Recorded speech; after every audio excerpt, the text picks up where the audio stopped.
हम लोग खोदने वाले लोग नहीं हैं।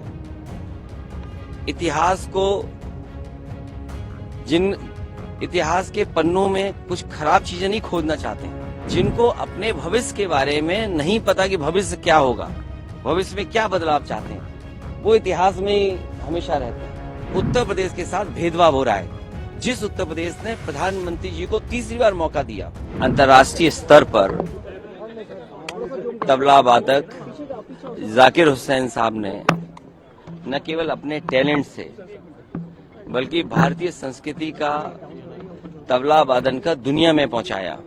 आज वो हमारे बीच में नहीं है।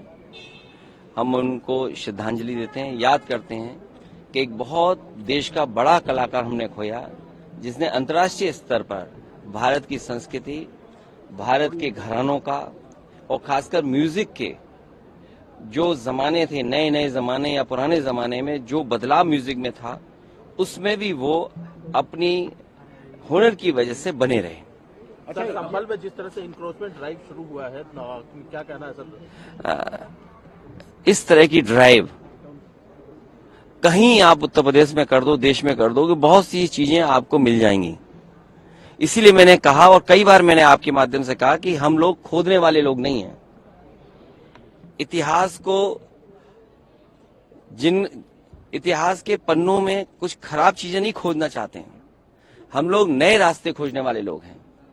और जिनको अपने भविष्य के बारे में नहीं पता कि भविष्य क्या होगा, भविष्य में क्या बदलाव चाहते हैं, वो इतिहास में ही हमेशा रहते हैं। हम लोग भविष्य बनाना चाहते हैं, देश में अच्छी सड़कें बने।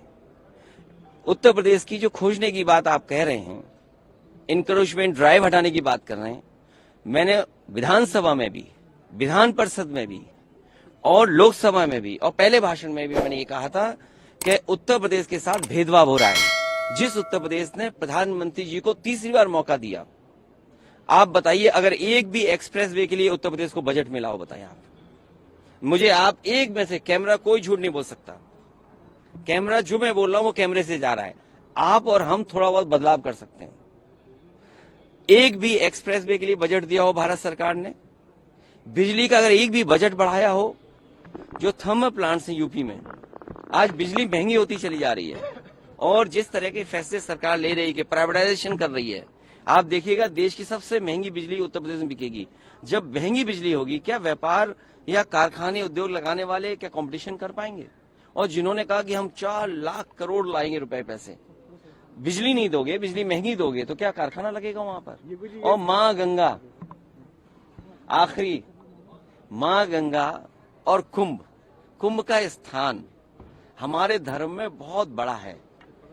और मुझे खुशी है इस बात की कि जिस क्षेत्र से मैं चुन करके आता हूं, महादानी सम्राट हर्षवर्धन, उन्होंने इस परंपरा को आगे बढ़ाया था। और महादानी सम्राट हर्षवर्धन जब कभी भी प्रयागराज जाते थे, वो स्नान के साथ दान करते थे। लेकिन आज का समय देखिए आप, न स्नान हुआ न दान हुआ। योगी जी ये भी कह रहे हैं कि संभल के सच को दबाया जा रहा है। देखिए, आज आज हम लोगों को कुंभ में जाना है, स्नान होना है, न स्नान किया न दान किया। दूसरा, माँ गंगा को साफ करने की बात सबने कही और बीजेपी बढ़ चढ़ करके आगे आई।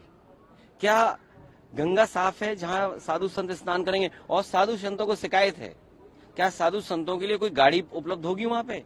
कितने किलोमीटरों उन्हें छोड़ दिया गया है। देखिए, कुंभ व्यापार की जगह नहीं हो सकती है। हमारे साधु संत जो परंपरा चलाते हैं, साधु संत हमारी शोभा हैं। जब कुंभ में बड़े पैमाने पे साधु संत आते हैं तो वो शोभा बढ़ाते हैं हमारे कुंभ की।